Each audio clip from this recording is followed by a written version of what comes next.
At 8:47 a.m. on November 3, 1944, Private First Class Raymond Henry Dalton pressed his cheek against the stock of his Springfield M1903A4 and watched 4 German scouts moving through morning fog at what he estimated was 500 yards. Standard Doctrine said 400 yards maximum for reliable kills. His spotter whispered the range was too far. Henry Dalton's finger tightened on the trigger anyway. In the next 90 seconds, all 4 scouts would drop, and an entire battalion's doctrine would change because of a bent nail and some wire he'd stolen from a fence.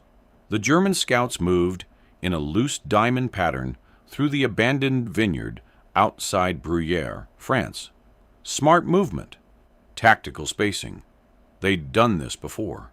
Henry Dalton had watched similar patrols for 3 weeks, always too far for confident shots, always reporting American positions back to their commanders, always surviving because American snipers followed the manual that said 400 yards was the limit.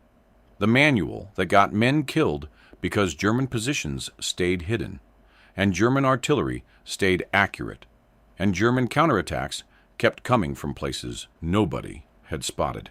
Henry Dalton's modification sat on his rifle barrel where nobody in command had noticed it. A bent finishing nail soldered to a small piece of wire, positioned exactly 2.3 inches forward of his front sight. It looked like damage. It looked like something that should have been filed off in armory. It had taken him 11 tries to get the angle right, working by flashlight in a barn while his squad slept. The nail created a reference point that let him judge distance and holdover, without mathematics, without charts, without the complicated mil-dot calculations that worked fine on a range, but failed when your hands shook and your breath fogged and men were dying. Raymond Henry Dalton grew up in Gary, Indiana, where the steel mills painted the sky orange at night and covered everything in a fine layer of rust-colored dust. His father ran a punch press at U.S. Steel. His uncle worked the blast furnaces. Raymond started in the mills at 16. Summer work that turned permanent when his father's back gave out. He operated a precision grinder, shaping steel parts to tolerances measured in thousandths of an inch. 8 hours a day of visual measurement, of judging distances between cutting wheel and metal by eye, of making microscopic adjustments that meant the difference between a part that fit and a part that got scrapped. He learned to shoot on his uncle's farm outside Valparaiso, an old Winchester lever action that kicked hard and shot low. His uncle never had money for new sights, so Raymond learned to hold over, to judge where the bullet would go by instinct rather than equipment. By 17, he could hit fence posts at 300 yards, calling his shots before the bullet landed, adjusting for wind he felt more than calculated. His uncle called it a gift. Raymond called it the same skill as the grinder work, seeings, distances, making adjustments, trusting your eye. The Army drafted him in January 1943. Basic training at Camp Croft, South Carolina, where he qualified expert with the M1 Garand and caught the attention of a sergeant who'd been a competitive shooter before the war. The sergeant watched Henry Dalton shoot and saw something, the way he judged distance without asking, the way he called wind nobody else noticed, the way he made small adjustments between shots that looked instinctive but were actually precise. 6 weeks later, Henry Dalton was in sniper school at Camp Perry, Ohio, learning the doctrine, learning the manual, learning that 400 yards was maximum effective range for the Springfield, because that's what the chart said. He questioned it once, got told the ballistics were settled science, the doctrine was proven, and privates didn't rewrite manuals. So he learned to shoot out to 400 yards and learned to let targets beyond that range walk away. He learned, but he didn't agree. The rifle could shoot farther. The scope could see farther. Only the Doctrine said stop. Henry Dalton arrived in France in September 1944, attached to the 36th Infantry Division, pushing toward the Vosges Mountains. His first week, he watched a German machine gun team set up at 520 yards. Too far for Doctrine? He reported the position. Artillery was busy elsewhere.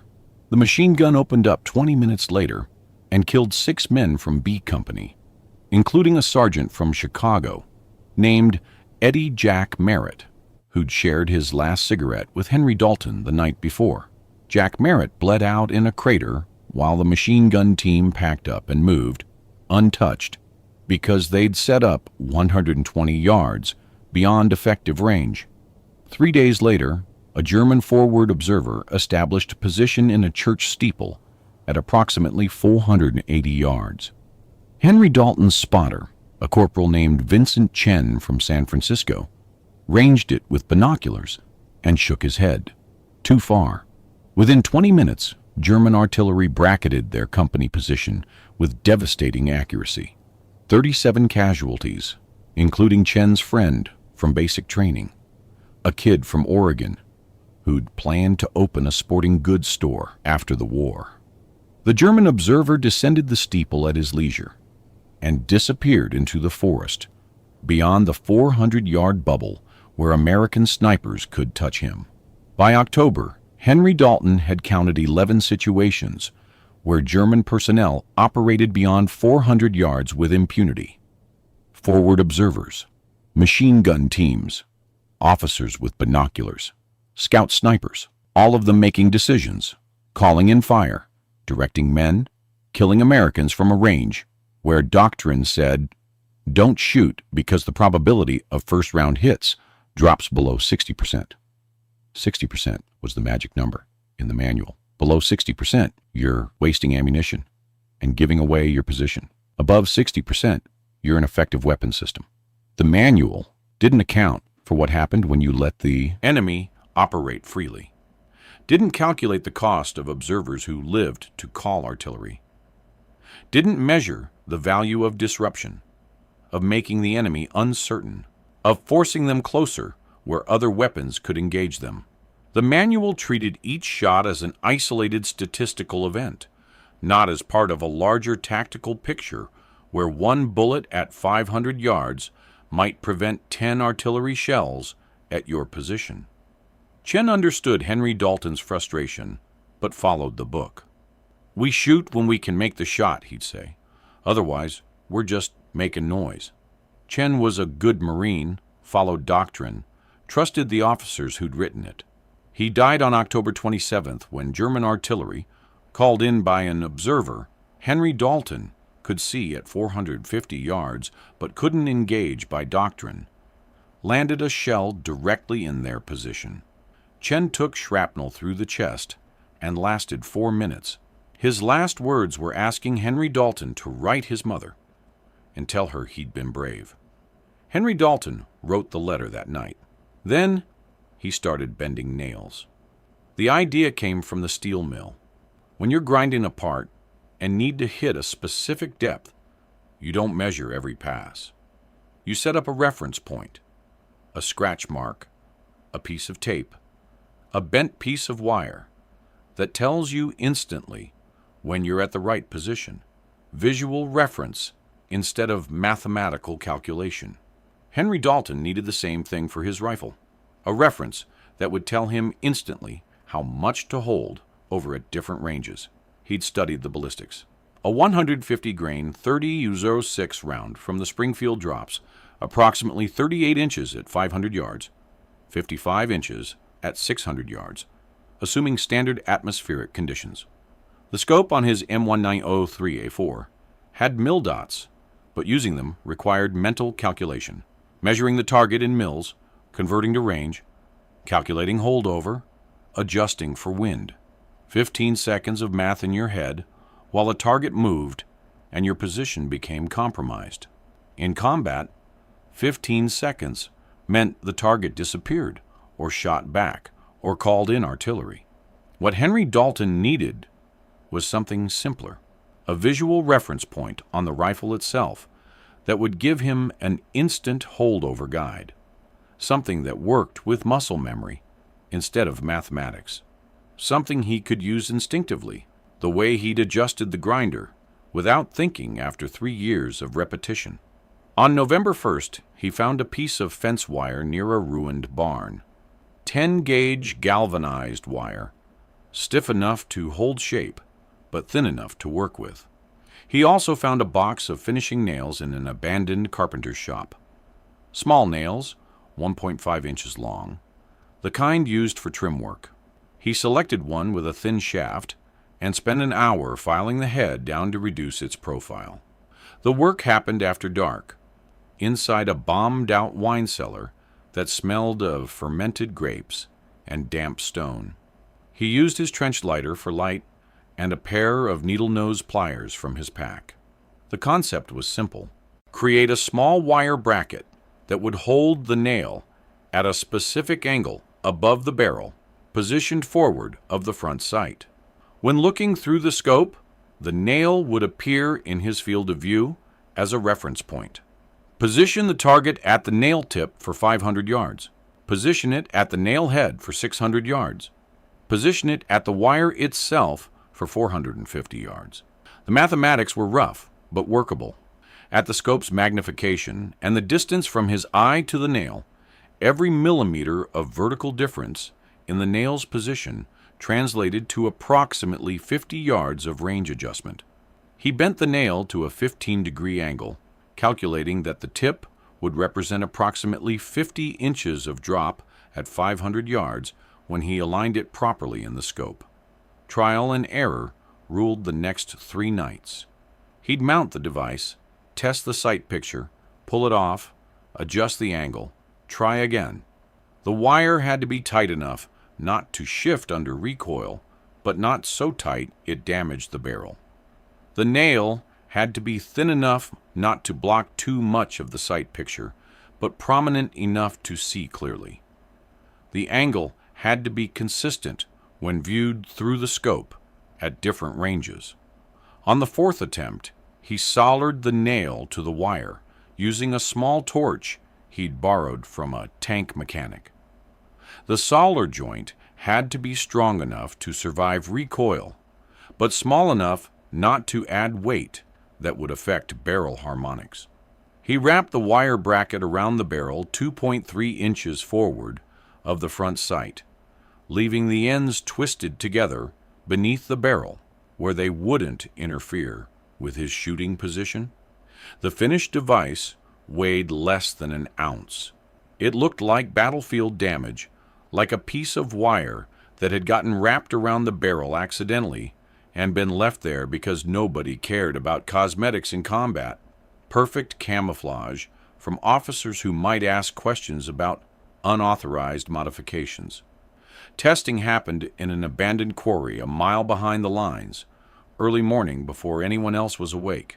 He set up at measured distances, 400, 450, 500, 550 yards, using wooden stakes as targets. At 400 yards, he aimed normally and hit center mass. At 450, he positioned the target at the wire bracket and hit 2 inches high. Close enough. At 500, he positioned the target at the nail tip and hit 3 inches right. Wind. He adjusted and fired again. Center mass. The device worked. It worked because it eliminated thinking. Look at target, assess range, position target at the appropriate reference point on the nail. Account for wind, squeeze trigger. 2 seconds instead of 15. Instinct instead of calculation. He could make shots at 500 yards as fast as he could make them at 300, with only slightly reduced accuracy. The modification violated regulations. Unauthorized alterations to issued weapons meant court-martial. Minimum sentence, dishonorable discharge, and 6 months confinement. Maximum, 3 years if they decided you'd. Endangered men. Henry Dalton knew the regulations. He'd watched Chen follow them right up until German artillery killed him. He wrapped the rifle in burlap and walked back to camp, While the sun rose over France, and men who followed regulations prepared for another day of letting Germans operate beyond 400 yards. November 3rd, 1944. The 36th Infantry Division held positions outside Bruyères, preparing for the push deeper into the Vosges. Henry Dalton and his new spotter, a replacement from Texas named Holland, occupied a hide site in a partially collapsed barn overlooking abandoned vineyards. Holland had been with the unit for 5 days, knew the doctrine, trusted the manual. Henry Dalton hadn't told him about the nail. Morning fog reduced visibility to 600 yards. Gray mist rolling through the vineyard rose like smoke. Henry Dalton watched through his scope, scanning for movement, knowing German scouts would use the fog for cover. They'd been probing American positions for 3 days, trying to identify weak points for an expected counterattack. Each scout that escaped meant better German intelligence, meant more accurate artillery, meant more American casualties. 8:45 a.m. Movement at approximately 500 yards. 4 figures emerging from the fog line, moving in tactical formation through the vineyard. Germans. Henry Dalton could see their field gray uniforms and coal scuttle helmets clearly in the scope. Holland ranged them with binoculars. 500 yards, maybe 520, Holland whispered. Too far. Wait for them to close. Henry Dalton settled behind the rifle. The scouts moved deliberately, checking sight lines, studying American positions, clearly experienced men who understood terrain. They carried binoculars and map cases, officers or senior scouts, valuable targets. If they reported back, American positions would be compromised. If they lived, men would die. Standard doctrine: wait, let them move closer. Take the high percentage shot at 350 yards when they reached the creek bed. The safe shot. The manual shot. The shot that let them observe American positions for another 4 minutes and gain information that would kill soldiers tonight. Henry Dalton thought of Chen. Thought of Jack Merritt bleeding in the crater. Thought of the Oregon kid who'd wanted to sell fishing rods. Thought of every man who'd died because Doctrine said, let them walk until they're close enough for a 60% probability first-round hit. He positioned the crosshairs. The lead scout appeared clearly in the scope, checking a map, consulting with the others. Henry Dalton estimated 5-10 yards based on landmarks he'd memorized. He placed the scout's chest at the nail tip, the 500-yard reference, and adjusted slightly upward. Wind was negligible, maybe 2 miles per hour left to right. He adjusted 1 mil right. Holland hissed, too far. Wait for... Henry Dalton squeezed the trigger. The Springfield bucked. The sound rolled across the vineyard. The lead scout dropped like someone had cut his strings, dead before he hit the ground. The other 3 scattered instantly, professional reaction, moving to separate positions in the vineyard rows. Good training. Wouldn't save them. Henry Dalton worked the bolt. Found the second scout moving left, approximately 505 yards now. Positioned him at the nail tip, adjusted for his movement, squeezed. The scout stumbled and fell, didn't move again. The third scout made the mistake of stopping behind a vine post, thinking it provided cover. It concealed him from view, but not from bullets. Henry Dalton ranged him at 515 yards. Nail tip, slight upward adjustment. The shot took 4 seconds to set up. The bullet passed through the vine post and the scout behind it. The 4th scout ran. Smart move, wrong direction. He broke toward the fog line, making for cover, presenting his back at approximately 520 yards. Moving target, maximum range for Henry Dalton's system. He led the scout by 2 mils, positioned the nail, controlled his breathing, pressed the trigger during the natural pause between heartbeats. The scout's legs went out from under him. He tumbled into the vines and didn't get up. 90 seconds, 4 shots, 4 hits, 500 yards average, all of them dead. Holland stared through the binoculars. Jesus Christ, what did you just do? Henry Dalton worked the bolt, ejecting the last spent casing. Kept them from calling artillery on our position tonight. That's over 500 yards. Manual says let them observe us and report back. I don't follow that manual anymore. Holland lowered the binoculars slowly, studying Henry Dalton, like he'd just spoken Chinese. How? How did you range that? I didn't see you use the mill dots. Henry Dalton pointed at the bent nail on his barrel.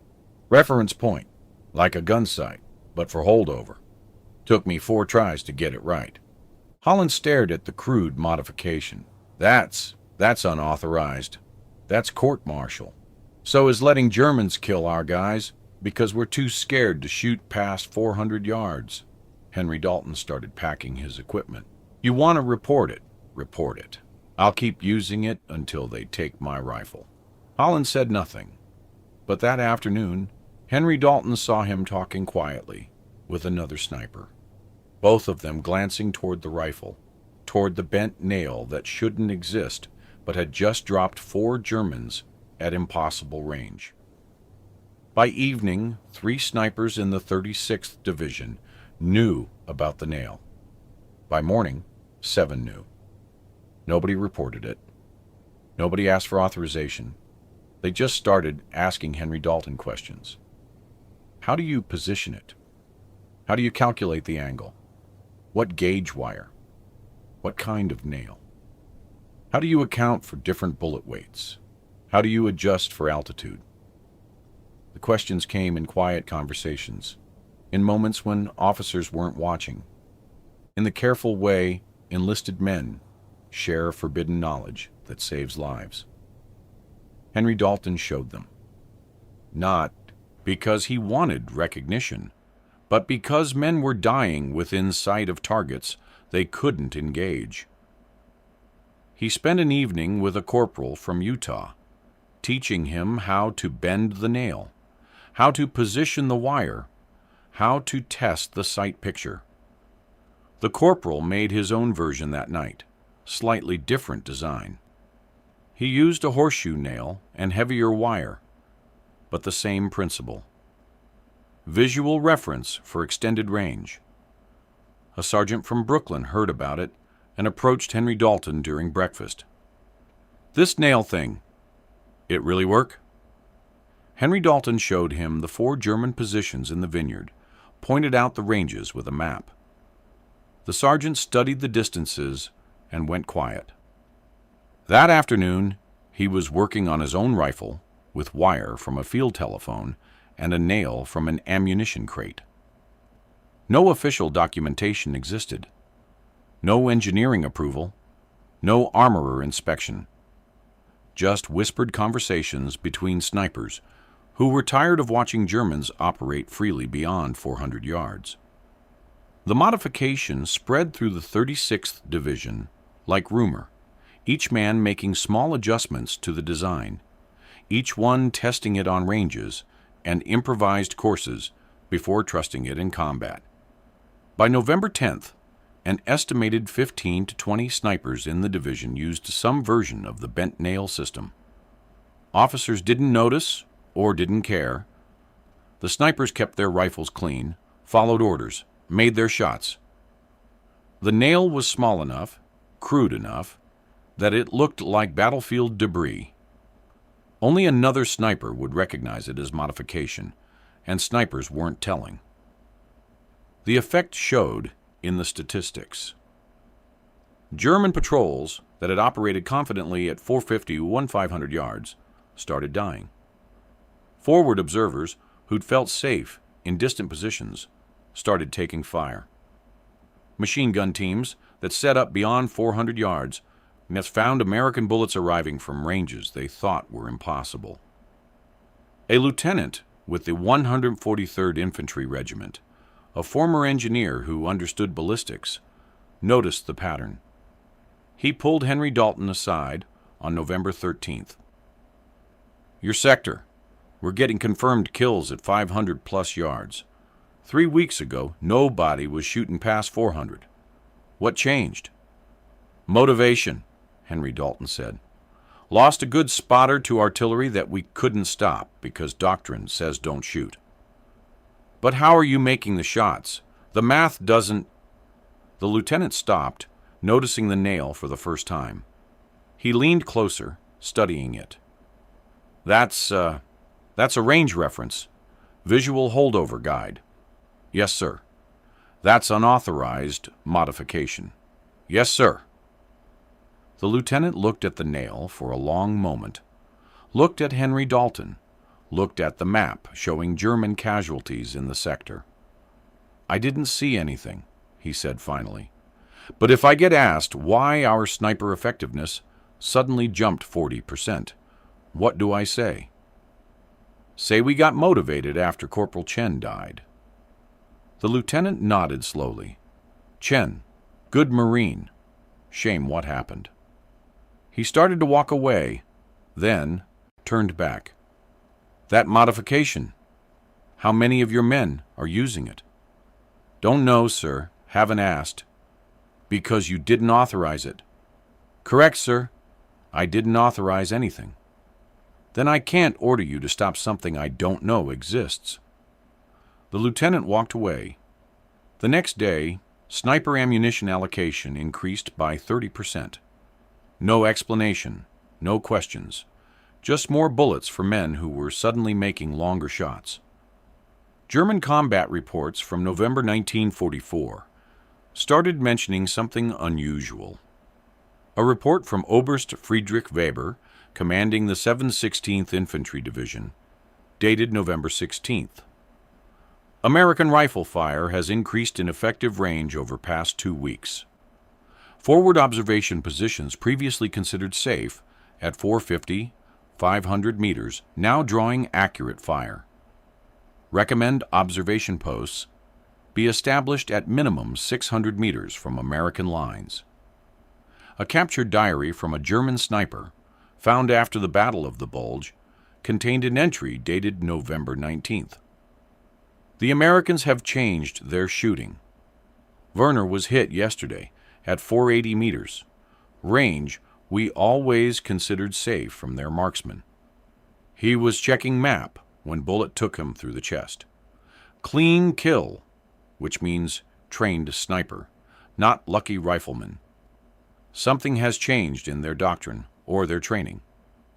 Hauptmann Karl Schmidt, a scout platoon leader, survived the war and was interviewed in 1978 about his experiences in the Vosges. He remembered, around mid-November 1944, we started losing men at ranges where American snipers hadn't previously engaged. My unit lost 4 scouts in 1 week, all beyond 450 meters, all single shots, all fatal. We examined the bodies. Entry wounds suggested 30-06 Springfield rounds, standard American sniper ammunition. But the range was outside their normal engagement envelope. We assumed they had received new scopes or new training. We never discovered the actual reason. German intelligence attempted to capture an American sniper rifle to examine for modifications.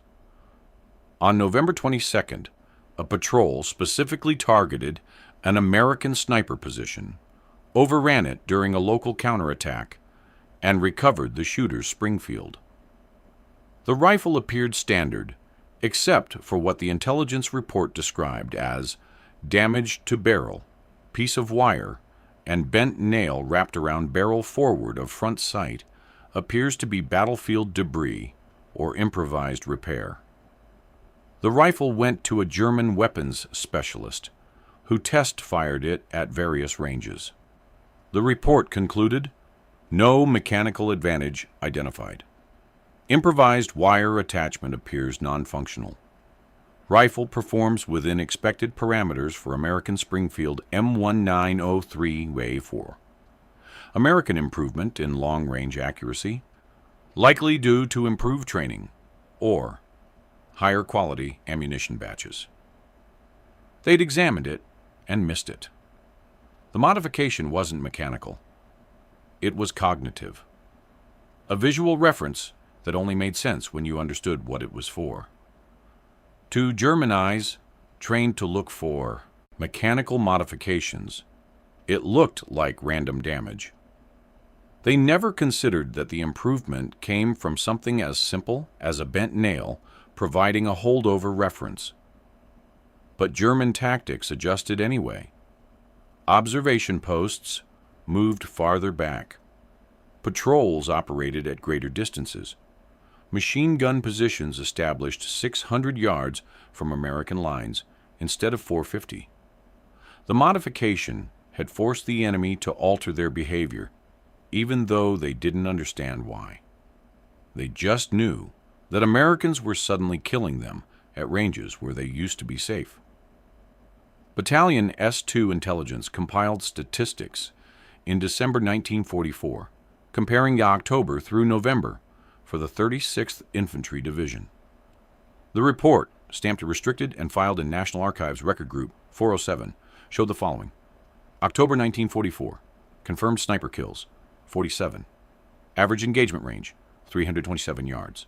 Kills beyond 400 yards, 6.4%. German patrol casualties attributed to sniper fire. 23 American casualties from German artillery called by observers, 183. November 1944. Confirmed sniper kills, 89. Average engagement range, 428 yards. Kills beyond 400 yards, 41, 46.1%. German patrol casualties attributed to sniper fire. 67 American casualties from German artillery called by observers, 97. The improvement in long-range kills was 640%. Average engagement range increased 101 yards. Most significantly, American casualties from artillery called by observers who now died before completing their missions, dropped by 47%. Conservative estimates, assuming each German observer prevented was responsible for calling at least one fire mission, suggest the modification saved between 80 and 120 American lives in November 1944 alone. The report noted significant improvement in sniper section effectiveness during November. Factors may include improved weather conditions, providing better visibility, increased sniper ammunition allocation, higher morale following successful operations, or improved training. Recommend sniper section strength be maintained at current levels. No mention of unauthorized modifications. No investigation into how engagement ranges suddenly increased. The statisticians saw numbers that improved and looked for conventional explanations. Nobody thought to check the rifles for bent nails and fence wire. Captain James Whitmore, battalion executive officer, did notice. He'd been an engineering student at Purdue before the war, understood ballistics, knew what was required for accurate long-range shooting. He approached Henry Dalton on December 3rd. Henry Dalton, your kills in November. 17 confirmed, 11 beyond 450 yards. That's exceptional shooting. Thank you, sir. It's also statistically unlikely. The manual says first-round hit probability drops below 50% past 425 yards with the Springfield. I'm lucky, sir. Luck doesn't show consistent patterns. You're doing something different. Whitmore studied Henry Dalton rifle. Found the nail. That's a holdover reference. Yes, sir. Who authorized you to modify your weapon? Nobody, sir. You know that's court-martial. Yes, sir. So is watching men die because Doctrine says I can't shoot. Whitmore looked at the nail for a long time. How many others? Don't know, sir. Don't know or won't say. Both, sir. Whitmore pulled a notebook from his pocket, wrote something, tore out the page. Supply sergeant, tomorrow morning. Tell him I authorized increased wire for field telephone repair and additional finishing nails for construction projects. Don't say anything about rifles. Henry Dalton took the paper. Sir? The official position is that I'm approving materials for legitimate field maintenance. What soldiers do with those materials isn't my concern unless it compromises safety or discipline. This modification doesn't compromise safety. It improves effectiveness. Therefore, it falls outside my area of concern. Whitmore turned to walk away, paused. Corporal Chen, I knew his father, fisherman in San Francisco. Good man. Hate writing letters to good men telling them their sons died because we follow Doctrine. Yes, sir. Keep using the nail, Henry Dalton. But if a general asks, you didn't hear it from me. The tacit approval changed nothing officially. No update to Doctrine. No official recognition. But it meant snipers could request materials without explaining their purpose, could continue making modifications without fear of immediate punishment. The innovation remained underground but protected, spreading through the quiet consensus that it saved lives and regulations that prevented it were worth ignoring. Henry Dalton survived the war. He was wounded twice, shrapnel from artillery in December 1944, minor gunshot wound in February 1945, and received a Purple Heart for each. No medals for innovation. No commendation for the modification that changed sniper doctrine. His service record listed him as qualified expert marksman, reliable under fire, follows orders. The complete absence of disciplinary actions was notable only because it suggested he'd never been officially caught doing anything wrong. He mustered out in November 1945 at Fort Dix, New Jersey, with the rank of sergeant and a combat infantryman badge. The Army kept his rifle. Standard procedure. Weapons remained government property. Henry Dalton walked out of Fort Dix with a duffel bag, a train ticket to Gary, and no intention of discussing the war. He returned to the steel mills. U.S. Steel hired him back at his old position, operating the precision grinder, making parts measured in thousandths of an inch. He married a woman named Dorothy from Hammond in 1947. They had 3 children. He bought a small house 6 blocks from the mill and spent 30 years walking the same route to work, carrying the same lunch pail, doing the same job he'd done before someone decided killing Germans was more important than grinding steel. He never talked about the war. Dorothy asked once, early in their marriage. He told her he'd been a sniper in France and Germany, had done his job, was glad it was over.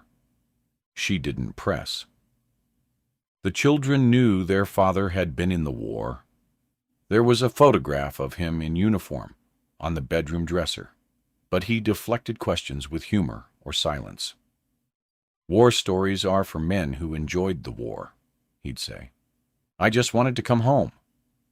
He kept no souvenirs, no captured German equipment, no unit memorabilia, no scrapbook of letters or photographs.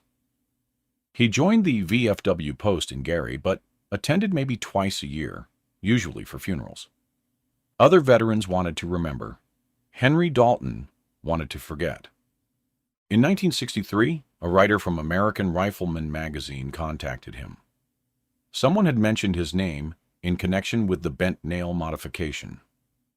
The writer wanted to interview him for an article about field innovations in World War II. Henry Dalton declined. The writer persisted. Henry Dalton hung up the phone and never answered subsequent calls. He retired from U.S. Steel in 1978 with a pension and a handshake. Started a small gun repair business in his garage, fixing hunting rifles for neighbors and friends. Good work, quiet work, no combat, no doctrine, no watching men die because regulations prevented you from doing what needed doing. He died in 1994, at age 71, heart attack while watching television. Dorothy found him in his chair, peaceful, gone. The obituary in the Gary Post-Tribune mentioned his military service in one sentence.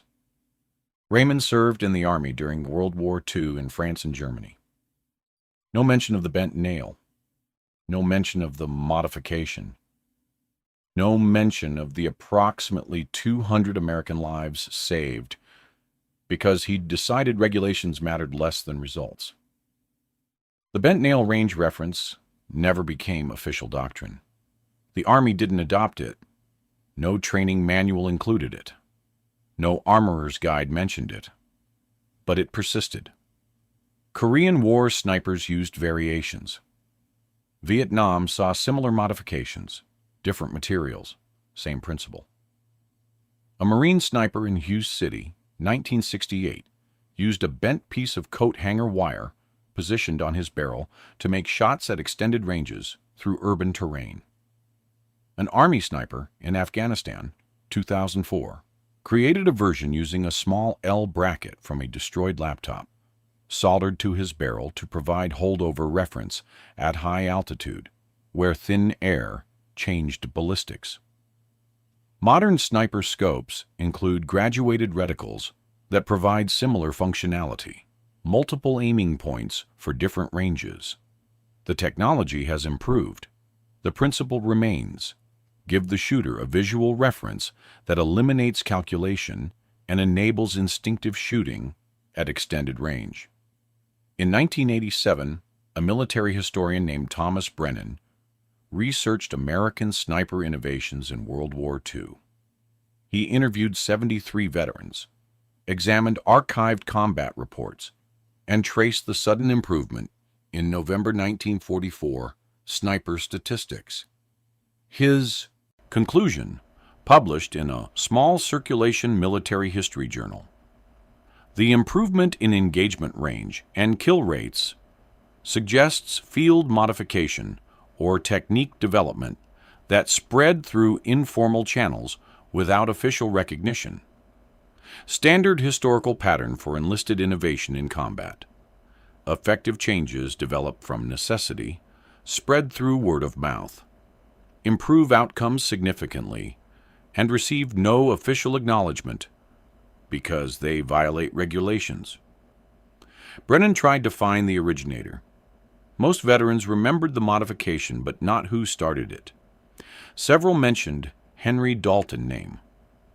Brennan located him in Gary, called him, explained the research. Henry Dalton listened politely and said, "I did what needed doing. So did a lot of other men. Don't see why it needs written about." "Because it saved lives," Brennan said. "Then the lives are the story, not the nail." Henry Dalton declined to be interviewed. Brennan published his research without direct testimony, noting only that multiple sources indicate innovation originated with an enlisted sniper in the 36th Infantry Division, November 1944. Identity uncertain. The bent nail modification appears in no official military manual. It won no medals. It generated no patents or technical reports. It saved lives through the simple principle that sometimes the best answer to complicated problems is a piece of wire and a bent nail positioned where they eliminate thinking and enable action. Innovation in war rarely comes from headquarters. It comes from men who face problems immediately and personally, who watch friends die because regulations prevent obvious solutions, who decide that court-martial matters less than preventing the next death. The bent nail range reference exemplifies this pattern. Unofficial, unauthorized, effective, and ultimately invisible to everyone except those who needed it. The modification worked not because it was sophisticated, but because it was simple. It didn't require new manufacturing or engineering studies or committee approval. It required a private first class with steel mill experience and enough dead friends to overcome his fear of punishment. It required other snipers willing to copy an unauthorized modification because it kept Germans from killing Americans. It required officers willing to pretend they didn't notice because the statistics showed men surviving who would have died. This is how actual change happens in combat. Not through official channels, not through proper procedure, through enlisted men who see the problem clearly because they live with its consequences, who create solutions with whatever materials they can find, who share those solutions quietly, because regulations say they're not allowed to fix what's broken. Through officers who know when following regulations means watching men die for no good reason, except that someone wrote a manual before understanding how reality worked. The bent nail worked at 5-10 yards. 4 scouts died. American positions stayed hidden. Artillery didn't fall that night. Men who would have died kept living because a private from Gary decided a finishing nail mattered more than regulations. That's the actual story. Not heroic, not glorious, just practical, just necessary, just effective. Raymond Henry Dalton is buried in Calumet Park Cemetery in Merrillville, Indiana. His headstone lists his name, his dates, and a small notation, SGT U.S. Army World War II. No mention of innovation, no mention of the nail, just another veteran among thousands, distinguished only by a decision made in a wine cellar with